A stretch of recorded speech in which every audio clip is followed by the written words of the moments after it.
جناب صدر اور معزز سامعین، السلام علیکم۔ آج میں جس موضوع پر لب کشائی کا شرف حاصل کر رہی ہوں وہ ہے قرآن مجید۔ یہ وہ عظیم کتاب ہے جو ہماری زندگی کا رہنما اور روشنی کا مینار ہے۔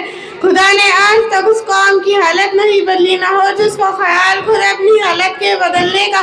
قرآن مجید اللہ کا کلام ہے جو تمام انسانیت کی رہنمائی کے لیے نازل کیا گیا۔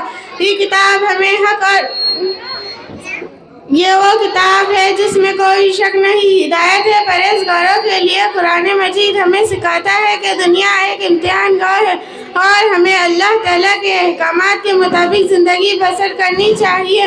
یہ کتاب ہمیں حق اور باطل میں فرق کرنا سکھاتی ہے، جیسا کہ کسی شاعر نے کیا خوب کہا، پڑھ قرآن یہ پیغام خداوندی ہے، یہی چراغ ہدایت ہے روشنی کے لیے۔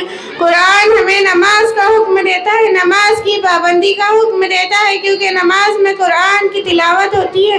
نماز بندے کا اللہ سے قرب حاصل کرنے کا ذریعہ ہے۔ ہمیں چاہیے کہ قرآن پڑھنے تک محبوب نہ کرے بلکہ اس سے سیکھے سمجھے اور اپنی زندگی میں نافذ کرے۔ یہ نہ صرف دنیاوی کامیابی کا ذریعہ ہے بلکہ آخرت کی کامیابی کی ضمانت بھی ہے۔ علامہ اقبال نے جواب میں فرمایا، وہ معزز تھے زمانے میں مسلمان ہو کر ہم خوار ہوئے تاریخ قرآن۔ اشاعت میڈیا SA دین اسلام کی اشاعت کے لیے سب سے آگے۔